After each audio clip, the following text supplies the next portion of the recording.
even you, but you have nice ocean and don't feel now, but you will feel it in the future. God bless. You don't know that. God bless. You don't God know that. bless. You will not have a war. Don't tell us what we're going to feel. We're trying to solve a problem. Don't tell us what we're going to feel. I'm not. Never has the world seen anything like this. Volodymyr Zelensky has clashed with Donald Trump and J.D. Vance in an extraordinary exchange in the Oval Office. During the fiery meeting, voices were raised when Vice President J.D. Vance first accused Zelensky of not being grateful of America's support. Trump then continued the attack, telling Zelensky he is in no position to dictate. Zelensky was then told to leave the White House, and a planned news conference was abruptly canceled. During the clash, the U.S. president told his Ukrainian counterpart to be thankful and accused him of gambling with World War III. Zelensky said there should be no compromises with Vladimir Putin. But Trump said Kyiv will have to make concessions to reach a deal with Russia. Russia launched a full-scale invasion on Ukraine on 24 February 2022. Both leaders have since taken to social media, with Trump saying Zelensky can come back when he is ready for peace. Meanwhile, Zelensky has been replying to several European leaders who have shared their support of Ukraine. For 4 years in the United States of America, we had a president who stood up at press conferences and talked tough about Vladimir Putin, and then Putin invaded Ukraine and destroyed a significant chunk of the country. The path to peace and the path to prosperity is maybe engaging in diplomacy. We tried the pathway of Joe Biden of thumping our chest and pretending that the President of the United States' words mattered more than the President of the United States' actions. What makes America a good country is America engaging in diplomacy. That's what President Trump is doing. What kind of diplomacy, JD, you are speaking about? What do you mean? I'm talking about the kind of diplomacy that's going to end the destruction of your country. Yes, but if you Mr. President, with respect, I think it's disrespectful for you to come into the Oval Office and try to litigate this in front of the American media. Right now, you guys are going around and forcing conscripts to the front lines because you have manpower problems. You should be thanking the President for trying to bring an end to this conflict. Have you ever been to Ukraine that you say what problems we have? I have been to. Come once. I've actually watched and seen the stories, and I know what happens is you bring them on a propaganda tour, Mr. President.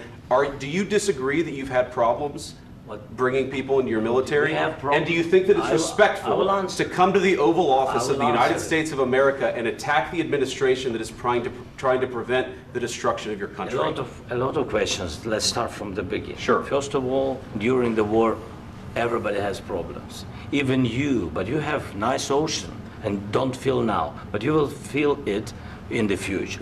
God bless. You don't know that. God bless. You don't God know bless. that. You will not have a war. Don't tell us what we're going to feel. We're trying to solve a problem. Don't tell us what we're going to feel. I'm not telling you. Because I'm you're in no answering on position this to question. dictate that. That's Remember exactly what this. you're doing. You're in no position to dictate what we're going to feel. We're going to feel very good. You will feel influence. We're going to feel very good and very strong. You will feel influence. You're right now not in a very good position. You've allowed yourself to be in a very bad position, and he happens to be right about it. From the very beginning of the war. You're not in a good position. You don't have the cards. cards right now. With us, you start having not playing cards. Right now, you don't. You're playing serious, cards. Mr. President. You're playing cards. Serious. You're gambling with the president lives of war. millions of people. You're gambling with World War III. You're gambling with World War III. And what you're doing is very disrespectful to the country, this country. That's back to you. Far more than a lot of people said they should have. Have you said thank you once? This A lot entire of meeting? times. No, in this Even entire meeting, today. have you said thank Even you? today. You went to Pennsylvania and campaigned for the opposition in October. Offer some words of appreciation for the United States of America and the president who's trying to save your country. Please, you think that if you will speak very loudly about the war, He's not speaking loudly. He's not speaking loudly. Your country is in big trouble. Can I Wait a answer? minute. No. Can You've I done a lot answer? of talking. Your country is in big trouble. I know. You're not winning. I know. You're not winning this.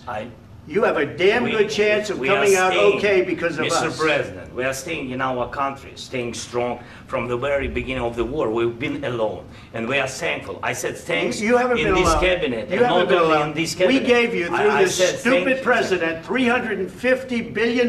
You voted We gave for you your military president. equipment, You and you voted men for are your brave, but they had to use our military. What about If West you didn't have You our invited military me- equipment, you invited if me you to didn't speak- have our military equipment, this war would have been over in 2 weeks. In 3 okay? days, I heard it from Putin. In 3 days, this is something Maybe new. less. In 2 weeks, of course, yes. It's going to be a very hard thing to do business like this. I Again, tell you. just say thank you. I said a lot of times thank you to American people. Accept that there are disagreements, and let's go litigate those disagreements rather than trying to fight it out in the American media when you're wrong.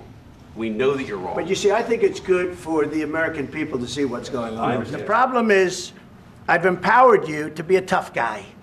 And I don't think you'd be a tough guy without the United States. And your people are very brave. But you're either going to make a deal or we're out. And if we're out, you'll fight it out. I don't think it's going to be pretty, but you'll fight it out. But you don't have the cards. But once we sign that deal, you're in a much better position. But you're not acting at all thankful. And that's not a nice thing. I'll be honest, that's not a nice thing.